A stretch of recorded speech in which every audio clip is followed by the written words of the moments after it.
the department forecast, and that's something that we were normally doing, if not monthly or at least quarterly. We haven't had that in a while due to not having a committee meeting for a while. So I thought that we could get into that. And anything else you want to report out? I got a couple questions on the financials, but if you informationally, Sheriff, the floor is yours. Good afternoon, everyone. I just soon move to any questions you have first, and maybe that'll stimulate some further discussion. So,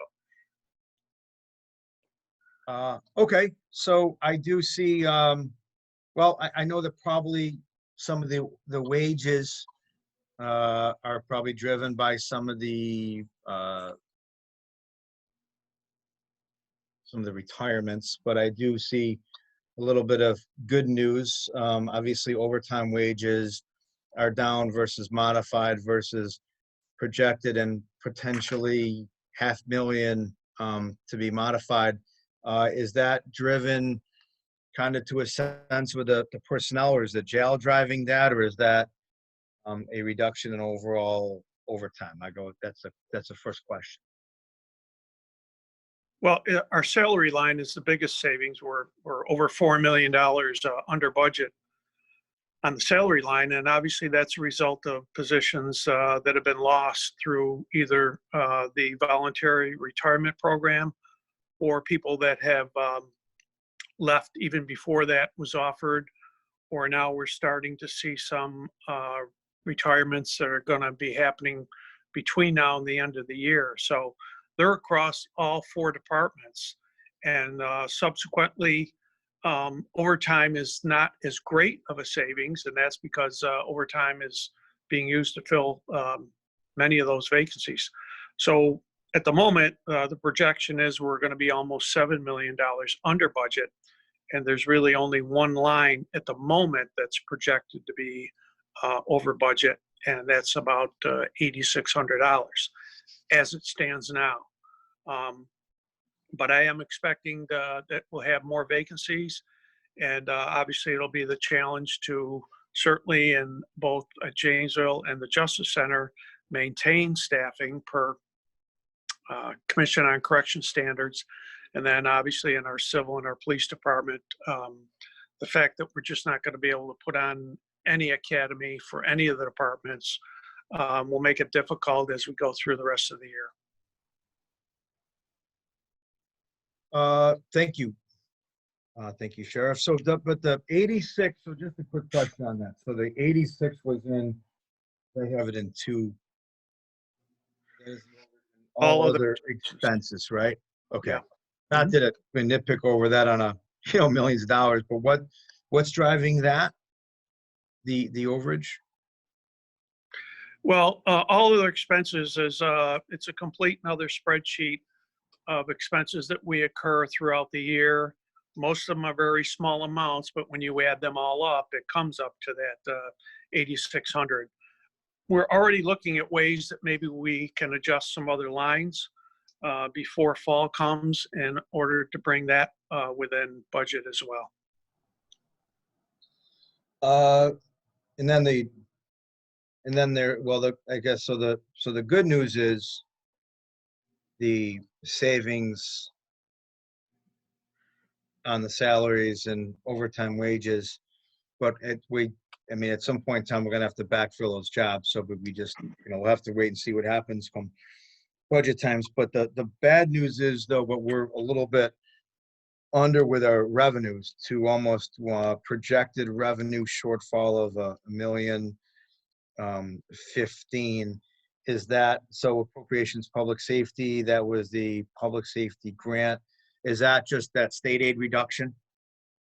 Yes, it is. Also, with the courts being closed in our civil department, we haven't been able to take in very much revenue at all, and that's specifically because courts have been closed.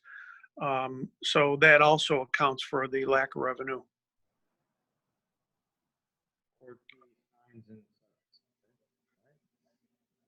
I didn't think about that. Thank you. So, and last question on the money, and then we can talk a little bit about the vacancies. But So do we anticipate any, would your budget, if we were to receive any reimbursement from FEMA due to the COVID, would you anticipate any increased revenue on that side? Would you be getting anything? No, we've already tracked our expenses for COVID. That primarily was in the beginning part of COVID. So we have tracked all those expenses, and we have made submissions to the county for that to be covered under any grants. I believe at the last check that was somewhere around $50,000 worth of expenses. That probably 90% of that was staffing on an overtime basis, the depot at the on center that the county executive wanted to happen. And then any and all of our PPE equipment we've had to acquire on our own. So obviously we had a lot that we found places or that was donated to us, but like everybody else, we've had to purchase it as well. And that includes PPE, not only for our staff, but for all the inmates as well.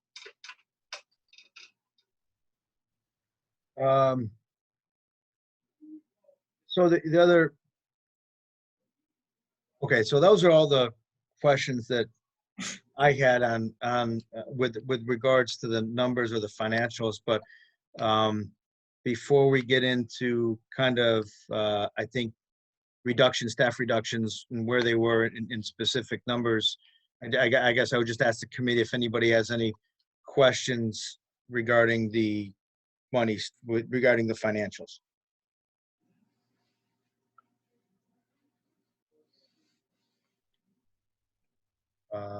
Okay, all right, we'll move along then. So you referenced kind of some with the vacancies and staffing levels that we have to adhere to by docks and not just but downtown, but up at the correctional facility. But can you break it down for us within your department?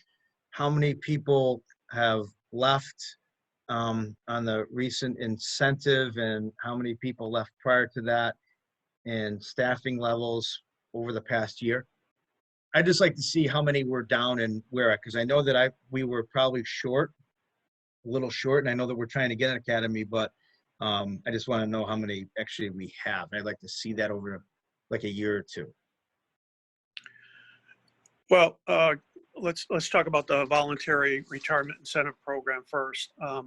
That accounted for probably 35 positions overall. Again, this is across all 4 departments. I think that number is close to 35. I'm projecting that probably by the year's end, our total vacancies will be well over 50, probably approaching 60. Some people let us know well ahead of time that they're going to retire, and some we find out from state retirement when they filed with them that they're going to be gone within 2 weeks. So while we try to gauge that as best we can, sometimes those numbers we just don't know until they actually happen.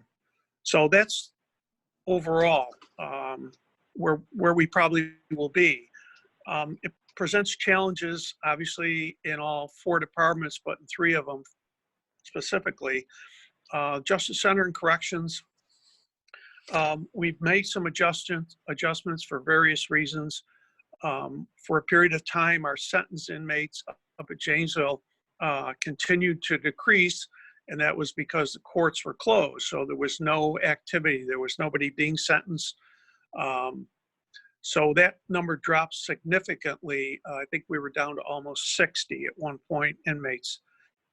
So together with the fact that we needed to do our best about social distancing, we made some adjustments. And since that time, we have moved some inmates from the Justice Center up to Janesville to balance out the population numbers.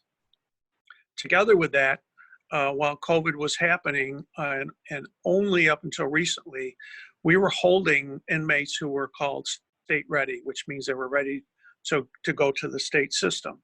And the state was not accepting anyone. So we also had a backlog of those inmates as well. Since that time, the last probably 3 weeks, the state has been accepting inmates, and they've also opened up courts to where dispositions are being handed out. And so we're starting to see an uptick of population of sentenced inmates up at Chainsville. It goes a little bit deeper than that, though, as well. We want to keep everyone safe in our facilities. And so we specifically adjusted people based on the fact that we wanted to give people as much distance as possible. And that's why we use the 2 facilities to basically even out the inmate population for the time being.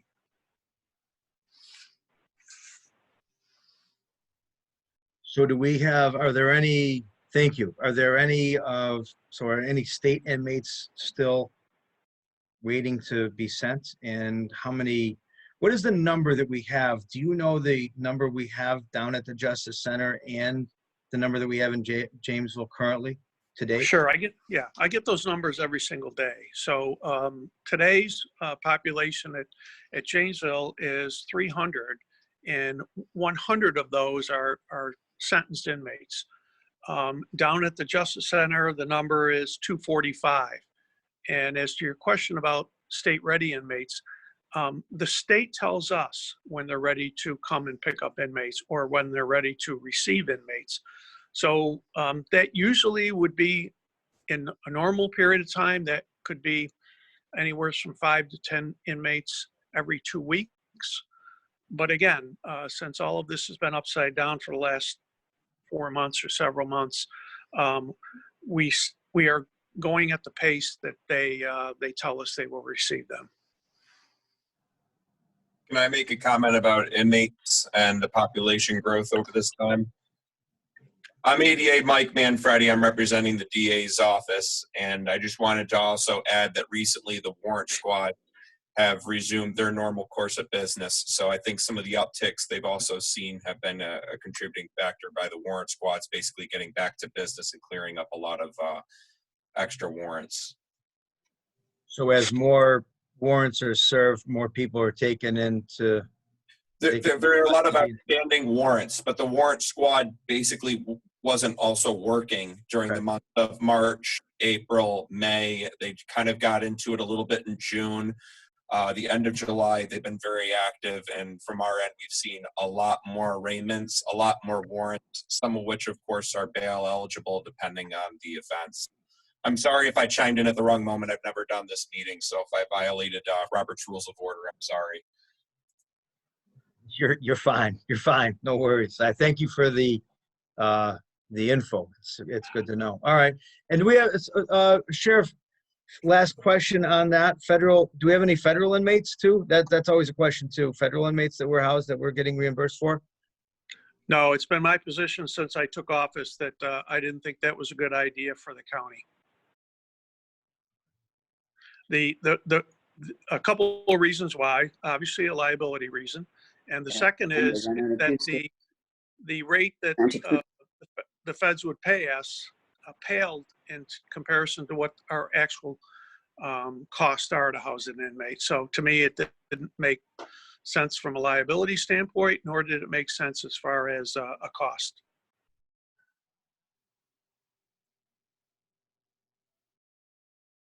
Okay.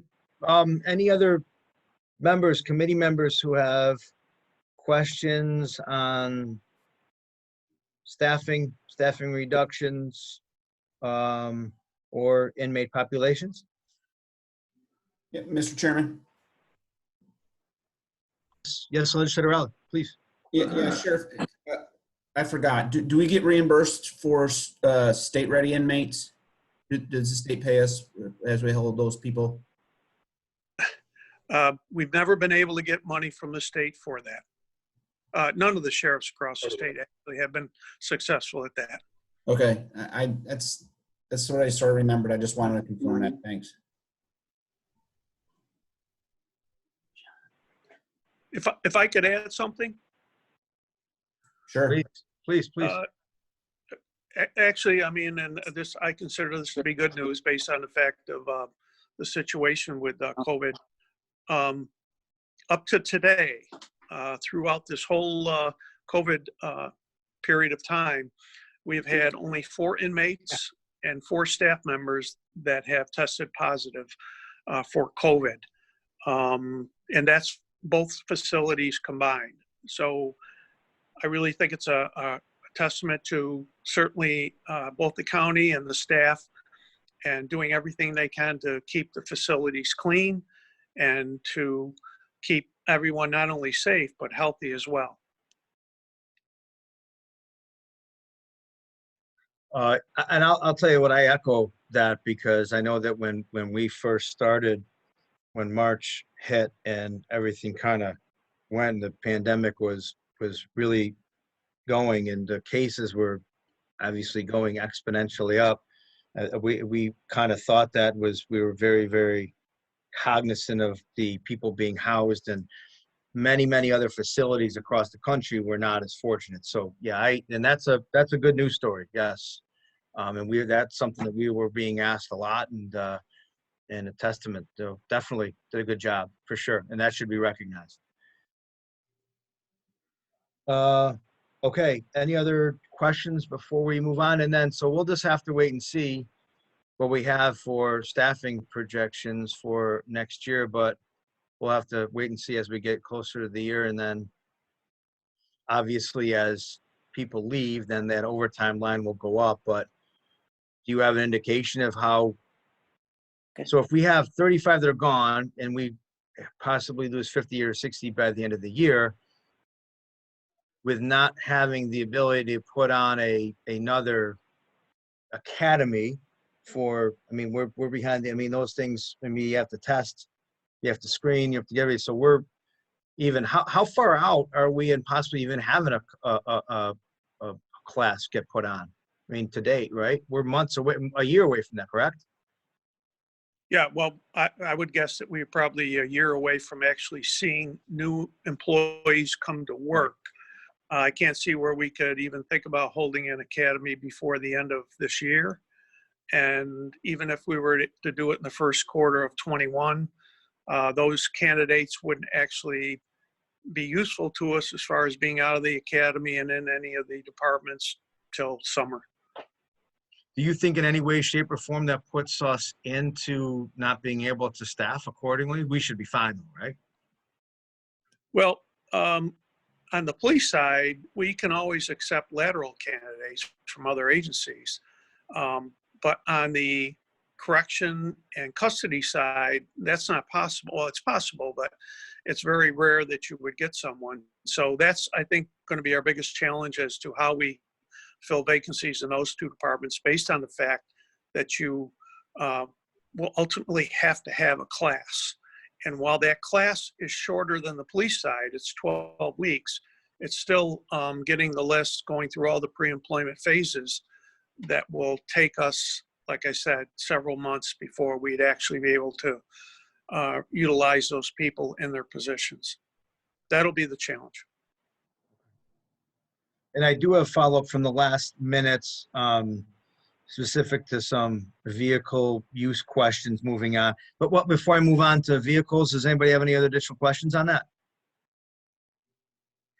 Okay. I just have I have a quick question about, I'm wondering, do you know the difference in the census? I know we passed issues of census between this time last year and this time now. You said 245 current PSB. Do you know is there any change in that from last year?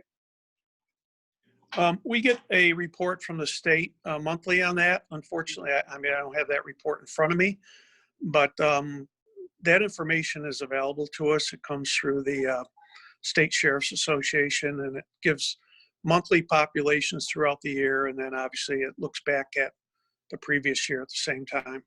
I mean, it's accessible. I don't have it in front of me at the moment. I was just wondering if there's a change relative to the bail reform. Well, there's no doubt that it's down. That I can tell you significantly. The actual raw numbers I don't have. Okay. Maybe I can find that from you at another time. Thank you. That's it. Okay. Any other, thank you, Sheriff. Any other questions for the Sheriff? Okay, I did have a couple questions regarding grant funded vehicles and some take home vehicles, but I won't take up the time with that because I have to, I'll ask that another time, or I'll ask them directly, Sheriff. I'll follow up with that. Okay. Anything else for the Sheriff? Okay, Gene, thank you very much. We appreciate the update. And are you going to stay on for their number 3? I was not. I was just gonna hope everyone stays safe and healthy. Okay, Thank you. thank you. All right, have a good day. Okay, next up, JCOC, Marissa Mims, Justice Center Oversight Committee. Thank you for being on, and I don't know if any other members of the JCOC were on, but if they are, or anybody else, we thank you for zooming in your time. So, Marissa, if you could, much the last time you were in, give us an update. I know that your committee has been very busy. We certainly value the work that you're doing, and if you could basically give us a very high-level view of what you've been up to and give us some updates and let us know how things are going, and we would be very much appreciative. So, Marissa, the floor is yours. Thank you very much, Chris. So currently, of the 9 positions on the JCOC, we have 3 that are vacant, 2 that need to be reappointed or appointed by the Chairman Knapp, and 1 that needs to be appointed by the mayor. And so everyone is aware of those openings. And I'm going to reach out to the mayor's office a little later today just to make sure that they understand what the committee does, and talk to them about their need to reappoint someone. In terms of our structure, it has been very helpful to have Monica Williams as the new Chief Diversity Officer at the county. She has been very helpful to the committee in terms of helping us move forward with getting some of our cases moving, and just in terms of logistics with the county. We also have Montanette Murphy, who is on this Zoom as well, who is our new administrator, and very good dynamic, very good administrative team from the county executive to work with the board. So we are really happy with working with Montanette and with Monica. So that's been very helpful. That was a change that occurred this year. We primarily work with Captain Doretta, Sergeant Mahoney, and Lieutenant Woods at the Justice Center. And I think it's worth noting, especially in this current climate where there is a lot of tension, I'll say, between communities and law enforcement, that we have, since I've been on this committee, and I think I'm the last remaining original member of the committee, we have throughout that time had an extremely positive collaborative relationship with the Sheriff's Department. When we meet with the Sheriff's Department on a regular basis, Montanette works very closely with Lieutenant Woods weekly, discussing cases and getting questions resolved for the JCOC. We have bi-monthly meetings at the Justice Center. Now, since the COVID pandemic occurred, we have not had those meetings since March, I believe, but we will be resuming our bi-monthly meetings at the Justice Center next week. So we will, I think, just about pretty sure all of the board members will be able to attend next week to meet with Lieutenant Woods, Sergeant Mahoney, and sometimes Captain Doretta comes to those meetings. But those bi-monthly meetings are extremely important. We will talk about cases with the Justice Center staff and different issues that or questions that we have, and they've been very productive. Oftentimes we're able to resolve concerns right there during those meetings, and the Sheriff's Department takes action to resolve specific concerns. They come in very prepared with their research and documentation. We watch videos on occasion so that we can see what actually transpired in different incidents. It's been very helpful. Currently, we are tracking trends. We are looking for patterns in the complaints that we get from the Justice Center. Now, because of COVID, we've been restricted in actually going into interview and talk with inmates, but they are still available via phone and mail, of course, to interact with the JCOC. The Sheriff's Department is making sure that the complaint forms are stocked in the jail so that those can be sent out to the Justice Center Oversight Committee. We are working on a medical rec document that will be sent over to the Sheriff's Department and then to the County Ledge, just highlighting a few concerns that we've identified. The new medical provider, NapCare, they are getting off to a great start with the committee. They are offering to set up a meeting to meet with the Justice and Oversight Committee so we can explain to them what we do and learn about their processes. But they've already set up and given us access to their records on the cloud so that we can have access to those as we review cases. So that's been tremendously helpful. We will have an annual report out. It's something that we have not done in previous years and something we are supposed to do. So we will get that done. We've been focusing a lot this summer. The Justice Center Oversight Committee didn't meet in July, although Montanette and I spent a lot of time on Zoom meetings with each other and just trying to clear up some of the backlog of cases that have accumulated. And the reason for that is people have submitted claims in a lot of cases, but they haven't supplied like there may be a HIPAA form missing, or there may be a legal reason why we can't look into a particular case. So we've been going back because we really don't want to have any cases that are older than a year before we make a recommendation on them. So we've been pretty successful at it too, as far as getting our caseload updated. So I'm really pleased about that.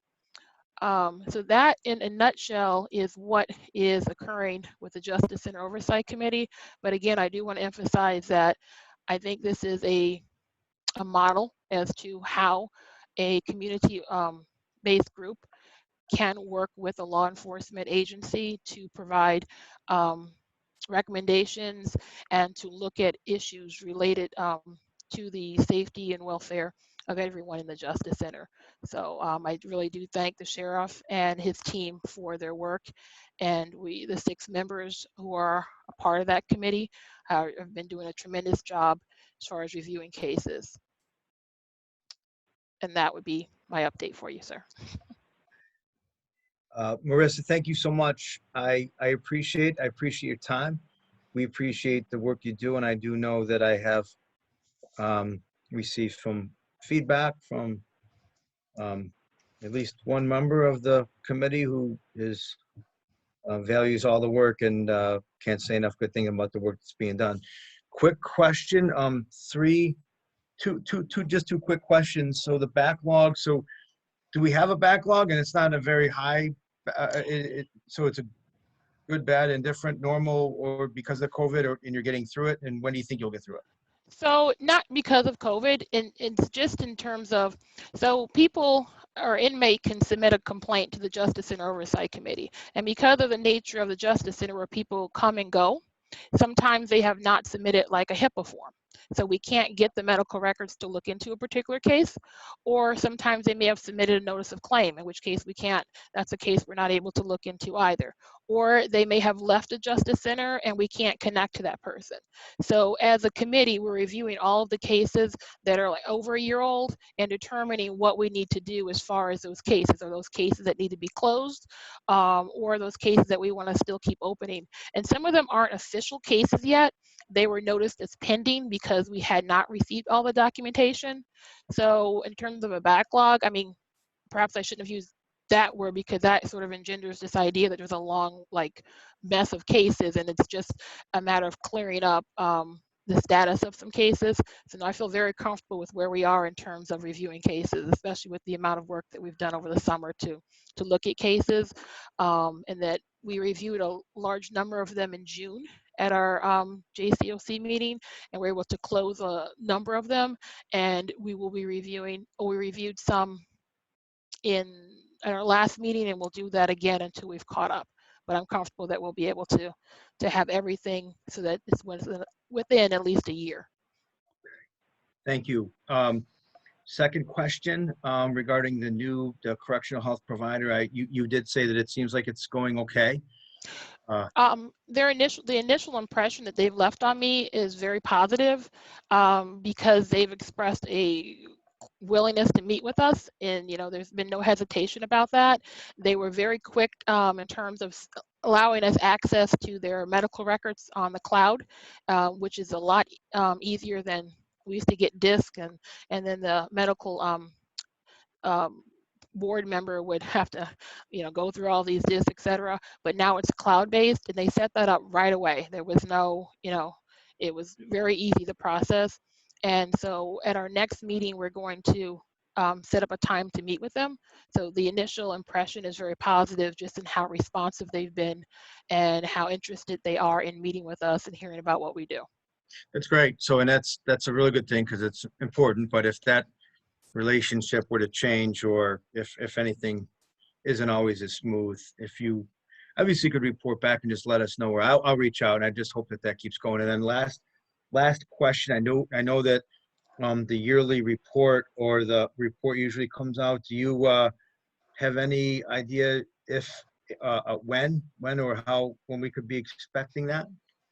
At this time, I would say before the end of the year. We have just started back from the summer, so definitely before the end of the year we can get a report over to you. Thank you. Thank you very much. And we'll work on those vacancies, if there's 2 here, and that's something that we want your committee full. And so, all right, again, thank you very much.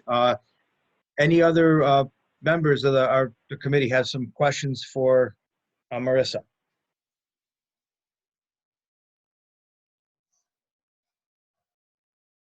Okay.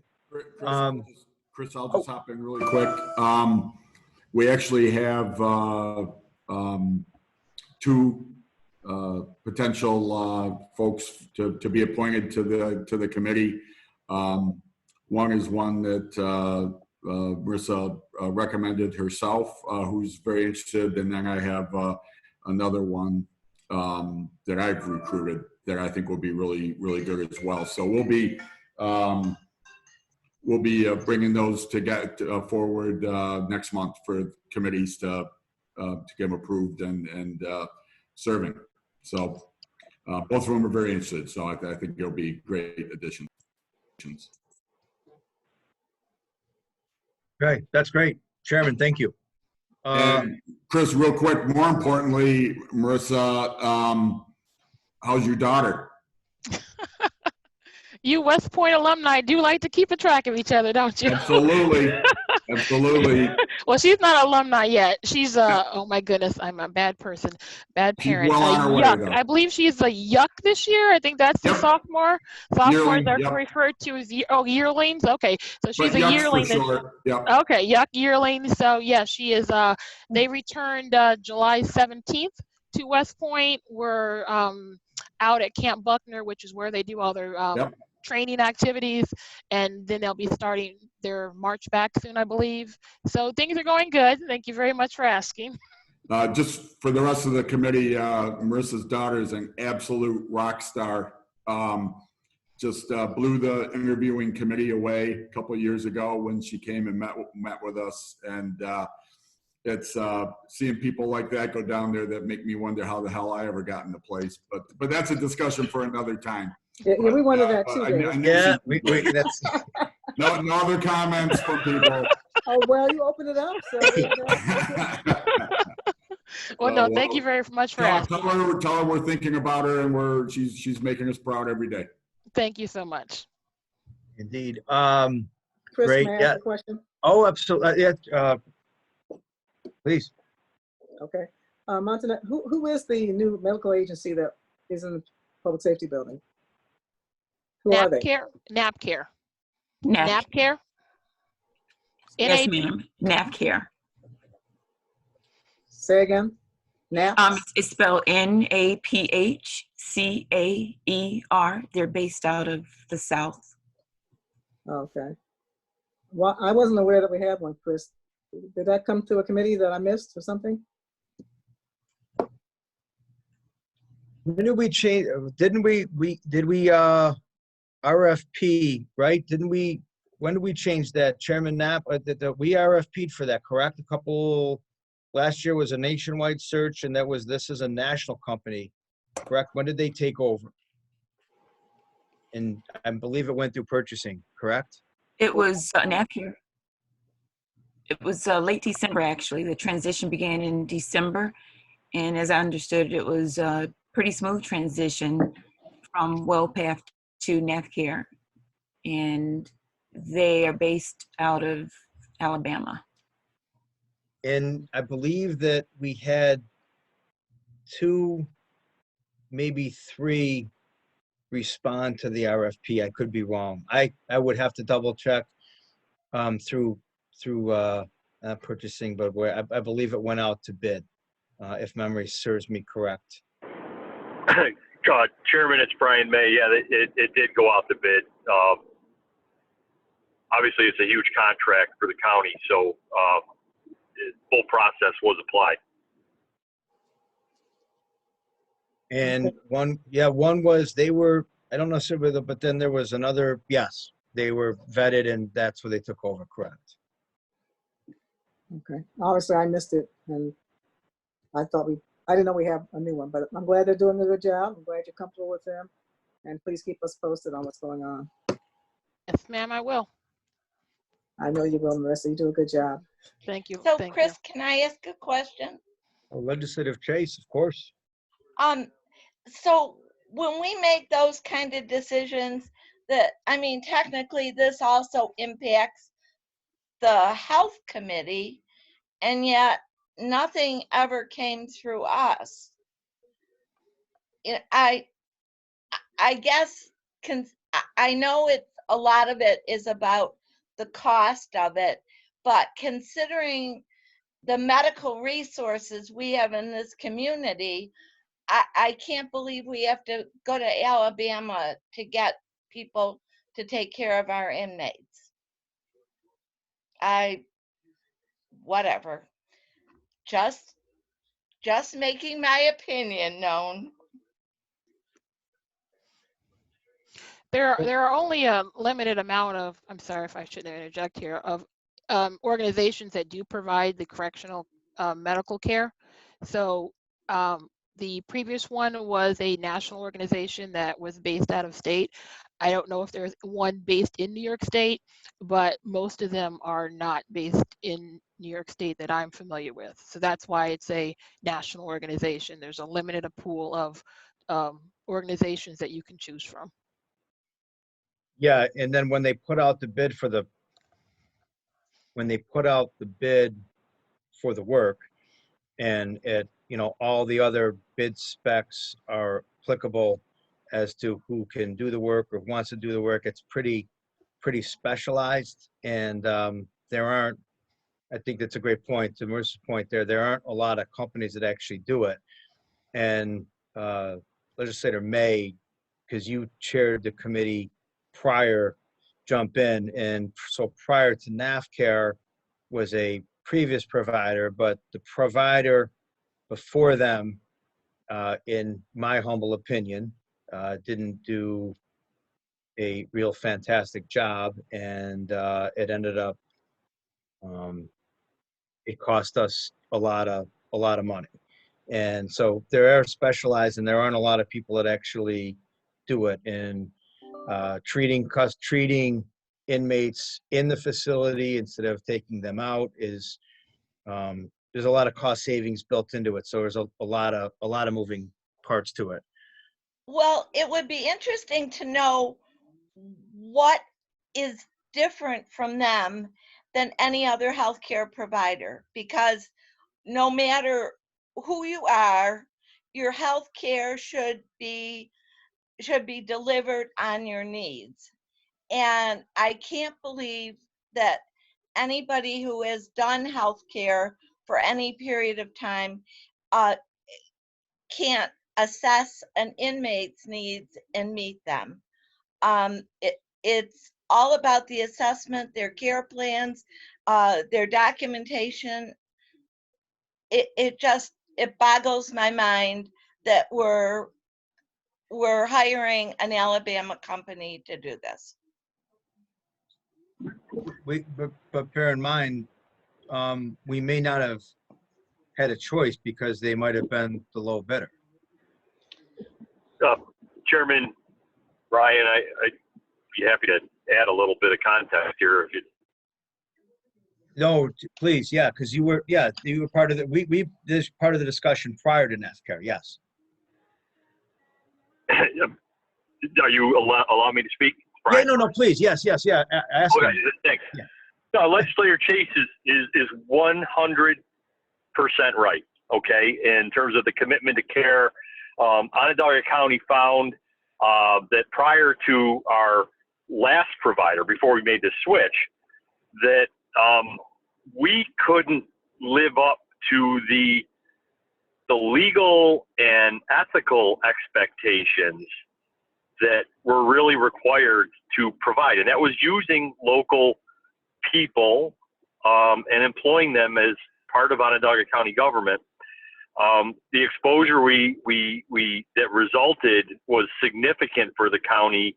The cost was astronomical because there was a whole dimension of care beyond, our limitations that were extraordinary. And they were extraordinary to the sheriff's department, to corrections, who had to transport inmates who needed higher levels of care in acute situations. This was a really significant process when the county decided, sort of like nursing homes, to get out of the business because we weren't doing a good enough job. And, we were putting folks who were incarcerated at risk. We were creating liability and exposure for taxpayers. And again, just the quality of care wasn't quite there. These national institutions, particularly in that first choice to really, I hate to use the word outsource, but to use a professional firm that knew the requirements of jails, for lack of a better term, and the folks who are in them, made all the difference in the world. And, it certainly became, there was a benefit of cost containment. Beyond that, the quality of care increased considerably because this is their business. And it's a different business than, providing regular health care because of the whole dynamic of it being within a jail population. Beyond that, and through our initial experience with our initial vendor, and thanks to quite significantly, I might add, because I think it's really appropriate to be talking about this now, the Justice Center Oversight Committee in all of its work, and it was painstaking work. And there's a reason why we have a medical expert on this committee. It's to make recommendations to not only optimize the care that we're providing, but making sure we're living up to the expectations that we should be living up to. And thanks to their work, we knew that we had to get out to market again as a county and find a vendor, and yes, I'm calling them a vendor, a provider, that is going to help us live up to those expectations. And that's exactly what happened this time. And again, it was thoroughly vetted. It's a good provider, and it's someone that offers and lends the expertise we really need to have to do this properly, do this right, and take care of the people that we're charged with taking care of. So, for whatever all of that is worth, I just thought I'd add a little kind of, and I guess one other thing, the reason it doesn't come to healthcare is because legislatively or by charter, this is a public safety issue. I think it's a good point to engage the health committee in this matter, but legislatively it does reside within the public safety committee's purview because of the charter. So sorry for the long speech, but I figured maybe some of that information would be helpful. Thank you. Legislator May, thank you. Thanks, Brian. Thank you.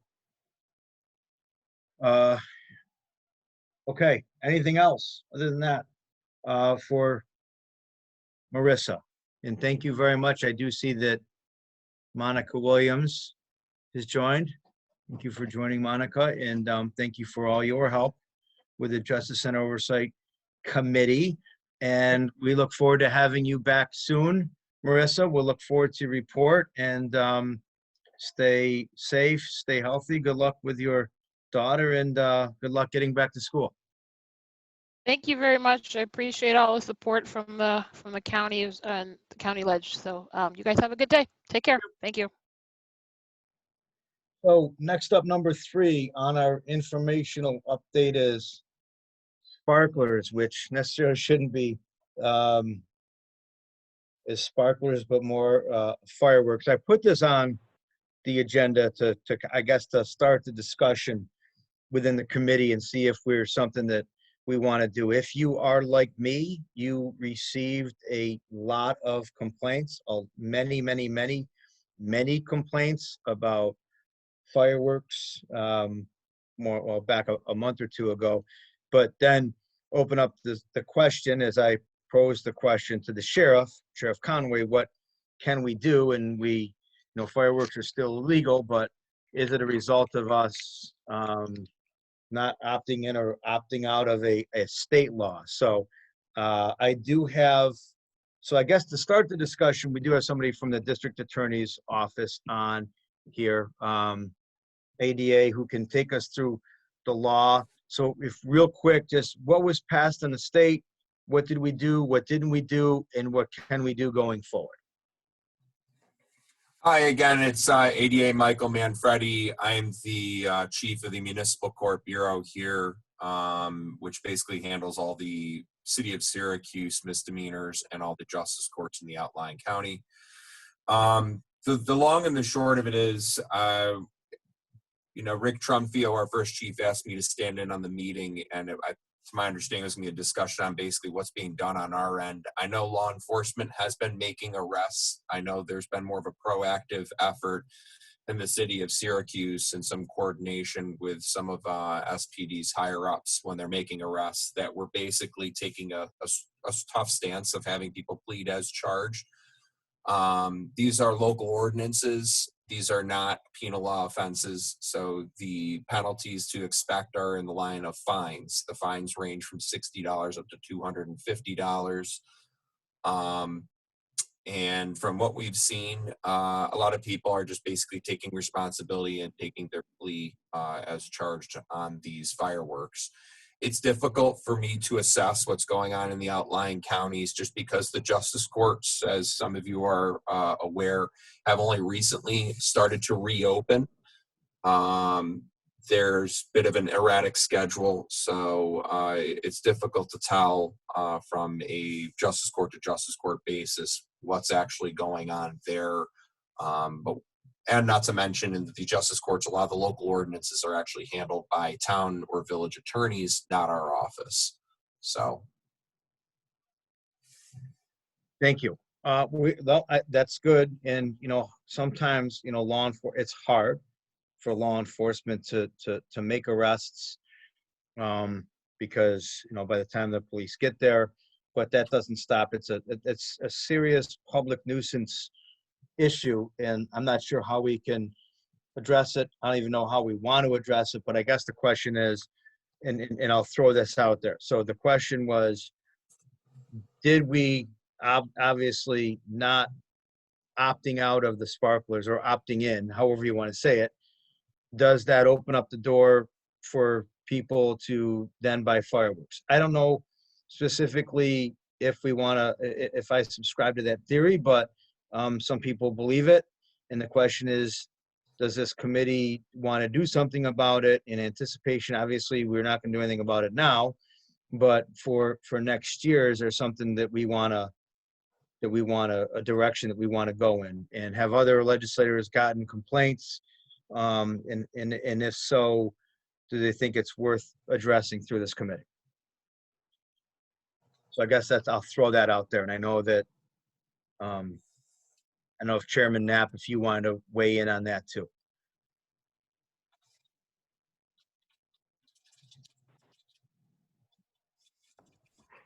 When this thing was first approved by the state, they had a opt-in clause, and the county elected not to opt in at the time, the legislature, I should say. And it sounds like lots of counties did not, because then the state went back and changed it to that you had to opt out and you were automatically in, which we never did. So, I mean, technically we are, yeah, they are legal here, but the definition of what these sparklers are is they can't leave the ground.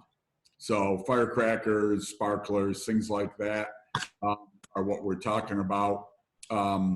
Anything that goes more than a few feet in the air is considered actual fireworks, and those are still illegal. So the big shows we were seeing in the city on the 4th of July that rivaled our very nice show down in Lafayette at the Lafayette Apple Festival grounds for Linda Irvin's benefit. Had to get that in. But anyway, those were illegal. No doubt about it. Absolutely. Yeah, and that's a good point, because the state's opt-in or opt-out clause basically just pertains to sparkling devices, and there's a measure of what kind of pyrotechnics those devices can have. And as Legislator Knapp laid out, that's pretty accurate. So everything else that's been seized by SPD and things that have ended up on Syracuse.com, the mortars and the much larger things, those are all legal and they remain illegal. I have a question. So when you talk about sparklers, you're talking firecrackers don't leave the ground either. So those are also okay? Firecrackers? No, firecrackers are not considered a sparkling device. Okay. A sparkling device is, I'm sorry. No, they don't go up in the air, do they? Firecrackers? No, but again, and that's where I was saying that there's a pyrotechnic composition that, wouldn't fit within that limit for what New York defines as a sparkling device. That's more in line of it being considered an explosive. That's it, okay. I'm just trying to understand why somebody thinks sparklers opened the door, where there was giant billboards all over the city advertising where to get your pyrotechnics. Well, and there's, quite frankly, there's pretty impressive sparkling devices, that do a lot. And so, yeah, you can spend some money on these things from the looks of it. Yeah. So again, I mean, it was a really big problem. More specifically, it was a problem more in my district that was in the confines of the city of Syracuse. But I also received, and it wasn't just in my district, it came to me from various other law enforcement agencies and other areas of the county. So I'll throw it out there. And again, I just think that it's something that we should talk about, and we'll see what we want to do and where it takes us. And if we want to go further with it, we can. If not, we don't. But just, I guess, just an informational issue. Does anybody have any other issues, questions, comments? Chris, Yes, Dr. Chase. I know I had a lot of calls just being within the city. And I think the frustration became that they kept calling the police. And it was at a time when the police just had so much other things to deal with that they weren't responding to them. So it became frustrating for them because they knew they were, quote, illegal, but nobody was responding. So, it isn't, you gotta have, your priorities when they're calling to the police to respond to firecrackers that are noisy, and then they become angry because they don't come. So it's more than just saying they're illegal. It's saying how are we going to hold them to the illegal status? I mean, we got to be reasonable about it. I mean, unless you want to have fireworks police, but it's there are just so many other things right now that it just seems to get to the bottom of the totem pole, and so the people don't want to hear that they're illegal, and then us not follow through on them. Any ideas?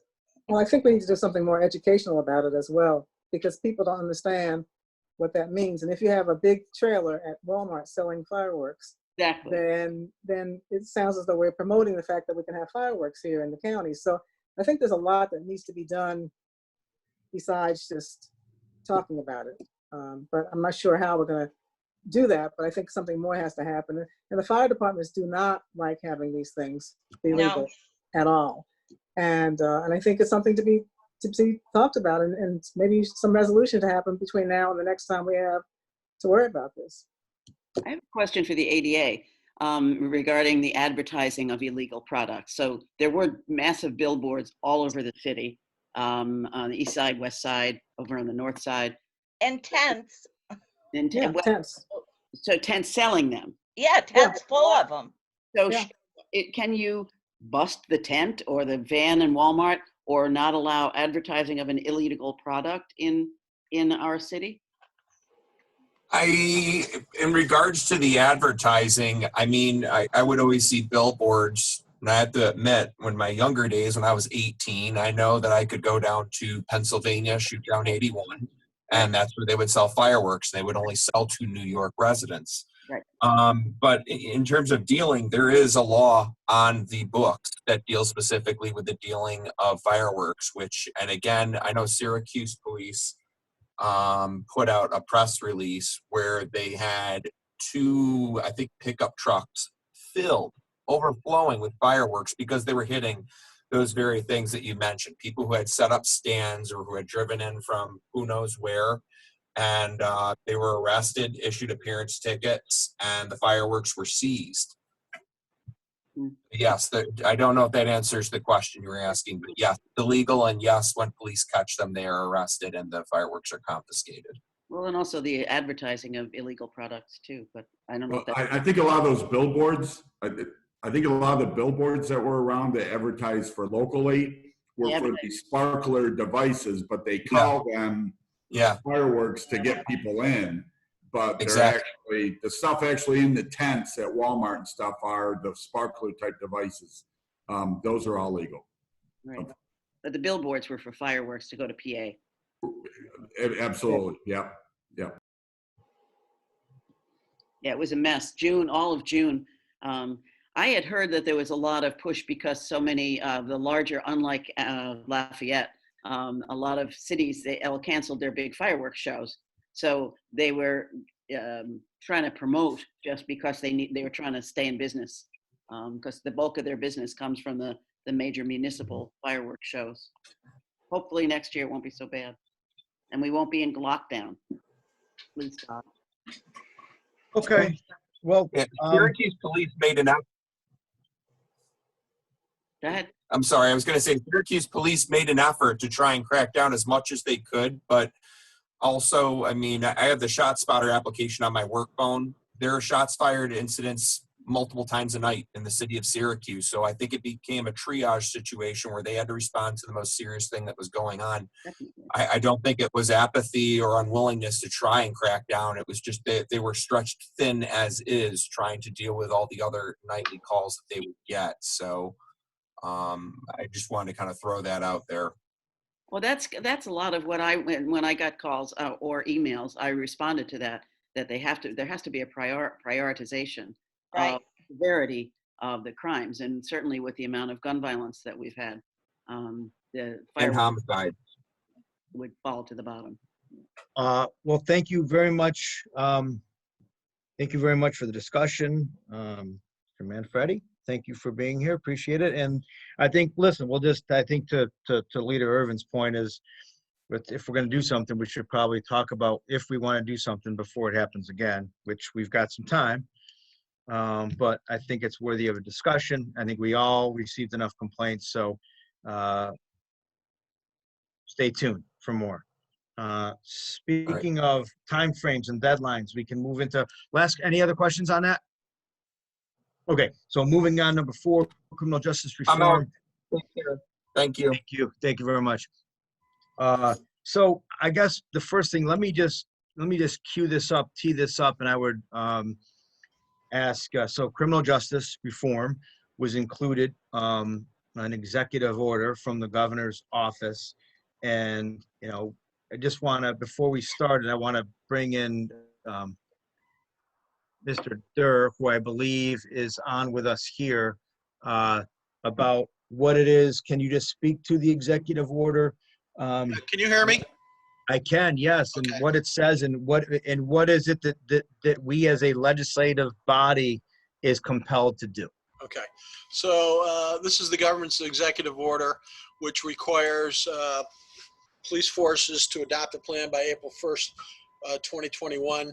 If they do not have a plan in place, they're not going to be eligible for state funding. So obviously they have a very good motive to get that plan in place. And what that plan requires is that it engages stakeholders and public in an open process on policing strategies and tools. So I guess that's an open discussion regarding the current policies in place, modification of those policies perhaps, and including perhaps a community outreach component. That plan is based upon those discussions. There's going to be a plan formulated. It will be presented by the chief executive and the head of the local police force and open to public comment.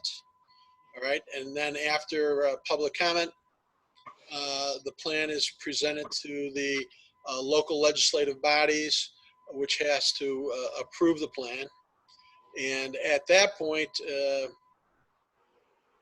if there is not an approval of the plan, then the police department will lose its eligibility for state funding. Now, I know Linda and Chris and Dave and myself attended a meeting called by Bill Fitzpatrick last week, or the week before, I guess. And what that meeting was an organizational meeting regarding this. At that time, there was an outline presented, which pretty much encapsulated all this and actually expanded on it regarding certain areas that Bill thought were important. As he explained, we can expand on those, the committee can expand on those. And as Linda knows, there were certain subcommittees, one of which she is the chair of, regarding certain areas. Now, I don't think the areas of the subcommittees have been determined yet, but they're obviously in regard to, the biggest thing I would say is probably use of force and interaction with the community, and the community perception of the police force. So this is just in its infancy, but as Fitzy said at the initial meeting, it's important to get on this because April 1st, although it seems like it's a long ways away, is really right around the corner. And these things have to be in place. The questions, which, I mean, this is a very, very short executive order. And a lot of it is, I guess, not the meat, but the, reasoning why he's doing it. But the question that I think everybody has at this point in time, until there's some clarification, is what is considered the local legislative body? I think probably the most expedient and best thing to do would be to have a cohesive one policy adopted by all the local agencies, then presented to the legislature. And then if it has to be presented to the local legislature, and I mean the town boards, et cetera, that would be the same plan would be presented to every legislature. Hopefully at that point, when the plan is done, we would be beyond a public hearing. So what the plan, I think as Fitzy sees it, is that we have the public hearings prior to the final formulation of a plan for submission, that the legislature, Onondaga County Legislature, agrees on that plan and adopts that plan. And at that point, if it's required to go out to the towns and villages which have local police agencies. They would be also on board because they're going to have some input. All the local police agencies are going to have some input with that, and they would approve it, and that way we could send that package to Albany with unanimous support. So I think that's the plan. The rest is in the nuts and bolts of getting the plan together. All right, so if you have any questions, I'll try to answer them. But once again, there's not a lot in the original executive order, and I expect that at some point there's going to be some clarification and some more definition as to what's required. Thank you. I appreciate that. Chris, could I Bob, speak? yeah, please, Linda, please go ahead. Yeah, and I just want to say, but Linda is, we all, and as Bob had stated, Linda is going to be one of the 3 co-chairs that the DEA has. So I want to recognize that and thank you, because she's certainly a leader in the community. And but go ahead, Linda, please. Yeah, well, I arrived at the meeting and I was told that he was volunteering me to do something. He didn't say what it was exactly. And then he made this pitch about don't break my heart by saying no. I almost did say no to Fitzpatrick because that was the wrong way to handle it. But anyway, I said yes. So the 3 co-chairs, myself, Sheriff Conway, and the police chief's person, Mike Crowell. I forgot his name too, but yeah. Mike Crowell. I guess that's how he says it. But anyway, we're meeting, 3 of us will be meeting next Tuesday to get started on some formulation of a plan. So we're meeting with the DA next Tuesday, and we'll try to figure out how we're going to go forward with the various subcommittees and how to formulate those committees with people who actually live in the county and have some input about what they want to see in their locations. So we want to get as many people, I think, involved as possible. We want to have as many public hearings as possible so we can get as much feedback about the issues. We want to have, my goal is to have one standard of use of force that goes across the whole county. It should not be the fact that in DeWitt you can do one thing and in the city you can't do another thing. It should be one way of doing that. And so that's my goal. And so we'll see what happens with this. It's going to be work, and it's going to be a lot of talk. But when the talk is over, I want something to happen. So that's where we're at with that. And maybe also should be mentioned that it had been discussed that this is pointing the way towards certification from the National Agency of all the local police forces. I know Manlius is certified. I don't know what other local police forces are certified, but in that certification process, there is a standard regarding use of force and other police issues. So this might be the ultimate goal of the governor, is to certify all these local agencies.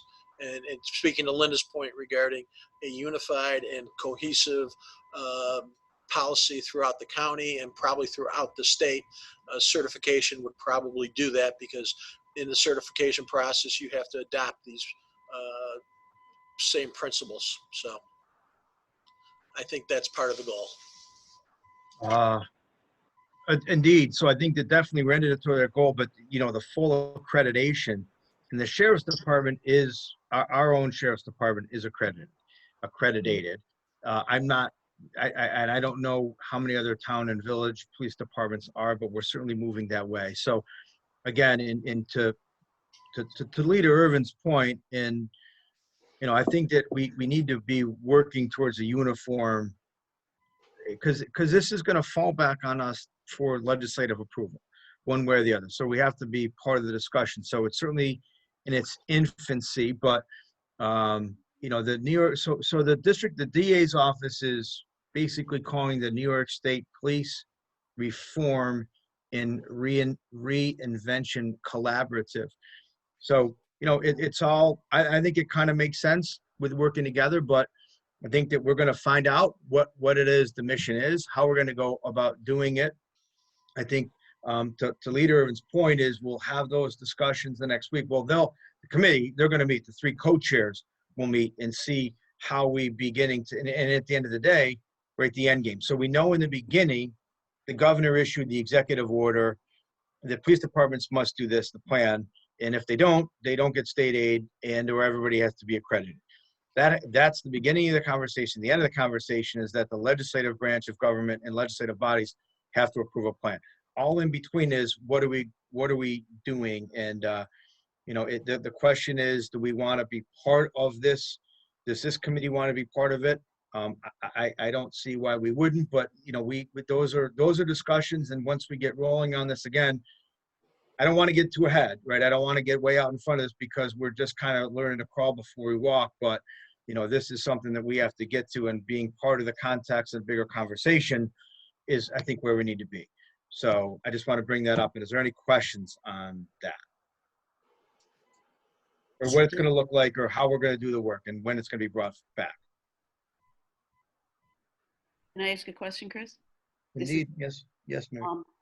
I'm just trying to clarify for my own information. So there's a unified plan that will have to come together, which Leader Irvin was talking about.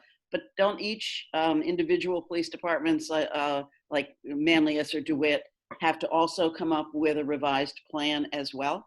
They do, in addition to a unified plan. Yeah, and what we're hoping with the unified approach is that elements of their plan will be part of the overall plan.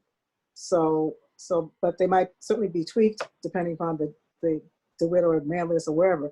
But the basics of how you treat people, how you arrest people, should be the same.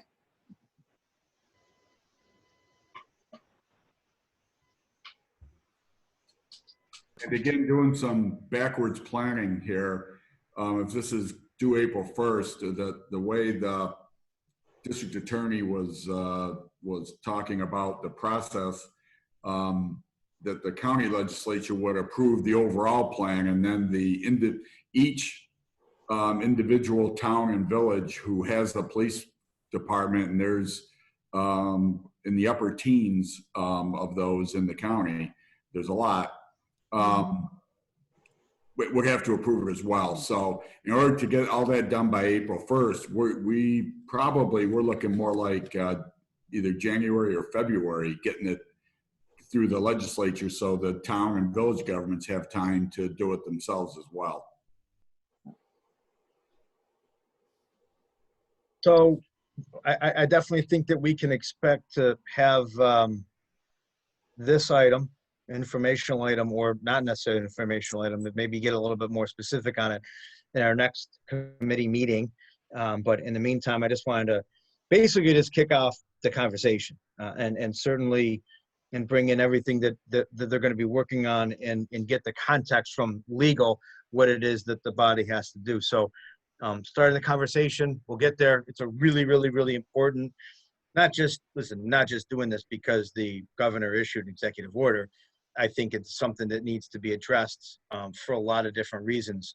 And we need to be out in front of it. And I believe that we as leaders in our community have to need to take up this issue. So for a lot of different reasons. So if any other questions on that, we'll be back, and then hopefully next month we'll maybe get an indication which way we want to head or what part of this we want to be a part of, and we really start doing some work.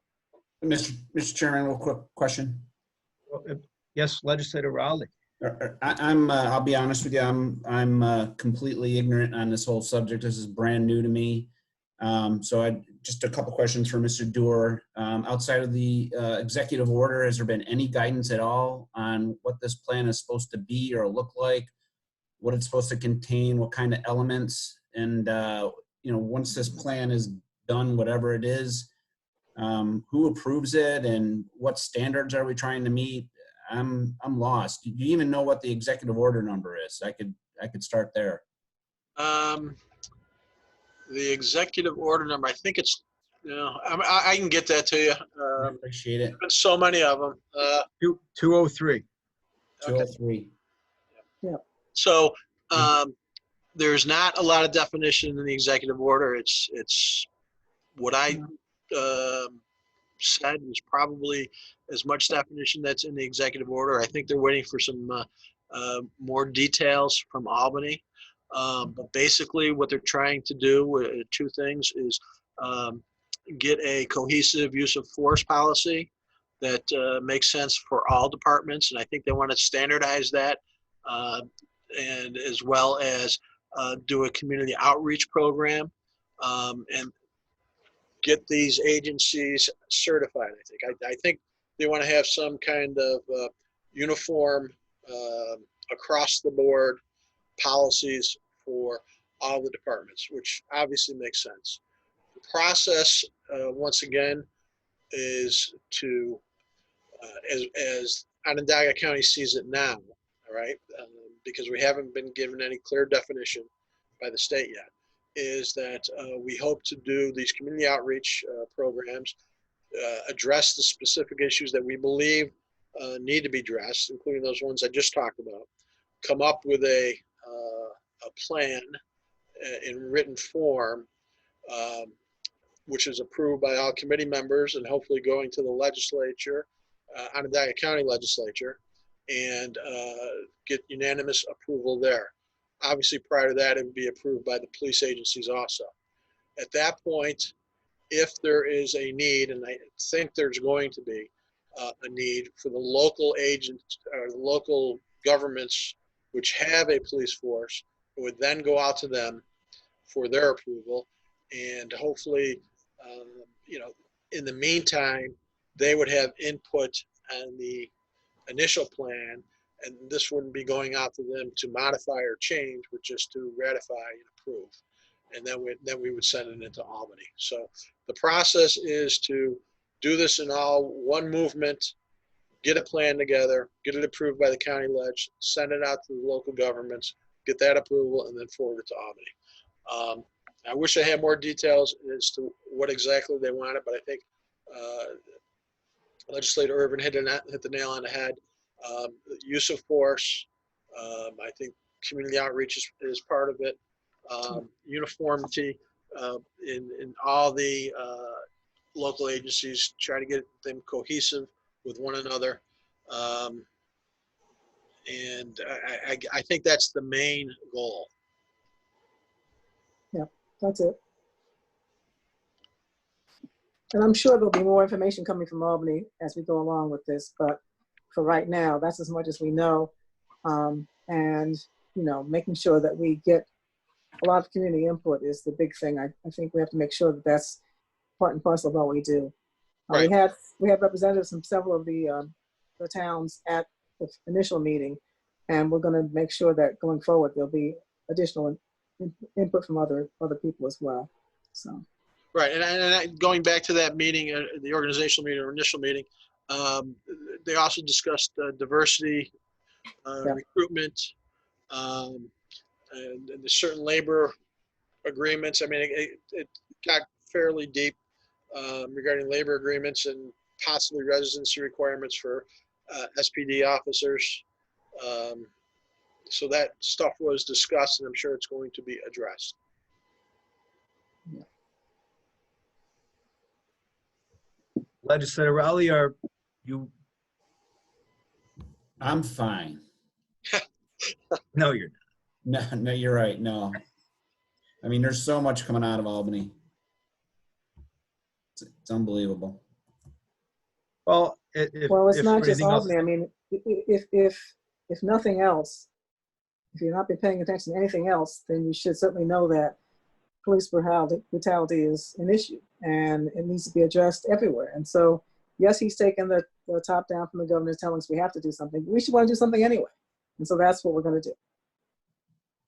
Got it. Right. But, the state, working with the state is certainly in my line of business isn't easy. And, a lot of times we're guessing as to what the heck the state wants. I think the linchpin here for everyone complying is that they get funding, and everybody needs that funding. So I just want to make sure that whatever we have to do, we're given proper guidance and we comply with it so that we're not spinning our wheels. So I spin my wheels a lot in my profession. I'll just be honest with you. Yeah, I'm sure. Yeah, and I think I think it's hopeful that we have a lot of people that bring a lot to the table, right? I think that to Leader Irvin's point, you know, with the community input, it was a pretty good, it was a good group of people, like local police chiefs, DAs, city legal, you know, and I think that's going to be, I think, listen, I think that the discussion and the committee and this work is really, really important. I think it'll, and I truly believe, I think some good will come of it. I really do. But we'll just have to wait and see. So we'll put this on for next month, and we'll get an update. Okay, with that, any other questions, any other business, any other thing that we need to do? Okay, could I have a motion to adjourn? So move, Mary Kuhn. Mary Kuhn, motion on the floor. Second? Second. Second, Legislator Holmquist, thank you very much. All in favor? Aye. Aye. Okay, any opposed?